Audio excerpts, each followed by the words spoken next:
আজি বিজয়া দশমী আৰু সমগ্ৰ ৰাজ্যৰ লগতে যোৰহাটতো বিজয়া দশমী যোৰহাটৰ যি পূজাদেৱী ঘাট আছে সেই পূজাদেৱী ঘাটত দেৱী বিসৰ্জনৰ প্ৰক্ৰিয়া চলি আছে। মোৰ সহযোগী কেমেৰা পাৰ্চনে দেখুৱাই আছে ইয়াৰ যোৰহাটৰ পূজাদেৱীৰ সামগ্ৰিক দৃশ্য দেখুৱাই আছে। এইদৰে যোৰহাটৰ প্ৰায় ৬৬ ভাগ মণ্ডপৰ দেৱী দুৰ্গাৰ প্ৰতিমা এনেদৰে ইয়াত এতিয়া বিসৰ্জনৰ বাবে অনা হৈছে আৰু আজি দিনৰ প্ৰায় ২ বজাৰ পৰা এনেদৰে দেৱী বিসৰ্জনৰ প্ৰক্ৰিয়া চলি আছে আৰু যি এক ব্যৱস্থা গ্ৰহণ কৰিছে জিলা প্ৰশাসনে, ইয়াত ক্ৰেনৰ সহায়েৰে দেৱী দুৰ্গাৰ প্ৰতিমা বিসৰ্জনৰ এক সুন্দৰ ব্যৱস্থা কৰিছে জিলা প্ৰশাসনে। আৰু মোৰ সহযোগী কেমেৰা পাৰ্চনে দেখুৱাই আছে ইয়াৰ দৃশ্য দেখুৱাই আছে কিদৰে ক্ৰেনৰ সহায়ত ভোগদৈ নদীত দুৰ্গাৰ প্ৰতিমা বিসৰ্জন দিয়াৰ প্ৰক্ৰিয়া বৰ্তমান চলি আছে। আৰু ইয়াত জিলা প্ৰশাসনে এইবাৰ যিহেতু যোৰহাটৰ ভোগদৈ নদীত জলস্তৰ বৃদ্ধি পাইছে, তাৰ বাবে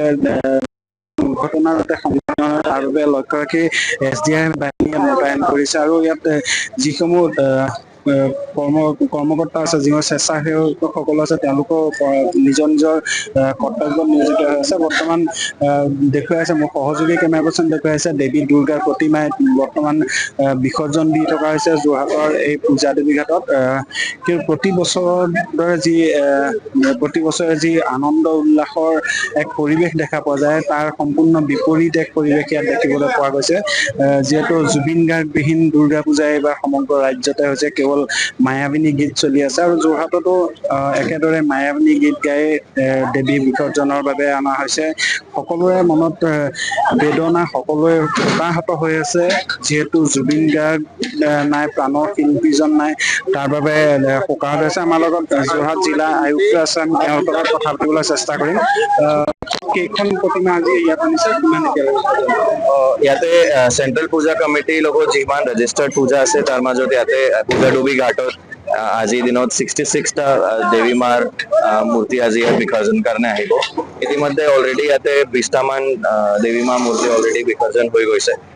আমাৰ বহুত স্মুথলি আৰু পিচফুলি ইয়াত প্ৰক্ৰিয়াটো চলি আছে। প্ৰত্যেক পূজা কমিটিৰ ভলেণ্টিয়াৰ্ছ আৰু মেম্বাৰ্ছ বহুত ধুনীয়াকে শৃংখলাবদ্ধভাৱে নিজৰ প্ৰক্ৰিয়াটো সমাপন কৰি আছে। তাৰ লগতে আমাৰ টিম যিটো আছে, চিভিল ডিফেন্সৰ ভলেণ্টিয়াৰ্ছে হওক, আমাৰ অফিচাৰ্ছে হওক, SDRF ডিজাষ্টাৰ ৰেছপন্স টিম হওক বা মিউনিচিপাল বৰ্ডৰ লেবাৰ্ছ হওক, চবে নিজৰ বেষ্ট দি তেওঁলোকে ইয়াতে কাম কৰি আছে আৰু মোৰ আশা আছে যে গধূলি 7টা, 7:30 মানলৈকে আমি এই প্ৰক্ৰিয়াটো কমপ্লিট কৰি ল'ম। ভোগদৈৰ জলস্তৰ এইবাৰ বৃদ্ধি পাইছে, এক ধৰণৰ ভালে হৈছে, যিহেতু আমি ফ্ল' এটা পাইছো আৰু ভোগদৈ নাগালেণ্ডৰ বেছি বৰষুণ হোৱাৰ কাৰণে বা আমাৰ ইয়াতেও যোৱা 2 দিন ভাল বৰষুণ হৈছিলে, তাৰ কাৰণে ফ্ল' এবাৰ ভাল হৈছে, লেভেল অলপ বাঢ়িছে।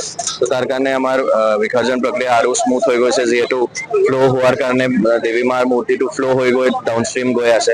আগতে কেইটামান পূজা আমি পাইছো য'ত পানী লেভেল কম হোৱাৰ কাৰণে অলপ ফাঁচি গৈছিলে। এবাৰ সেই প্ৰব্লেমটো আমি ফেচ কৰা নাই, সেইকাৰণে আৰু স্মুথলি হৈ আছে।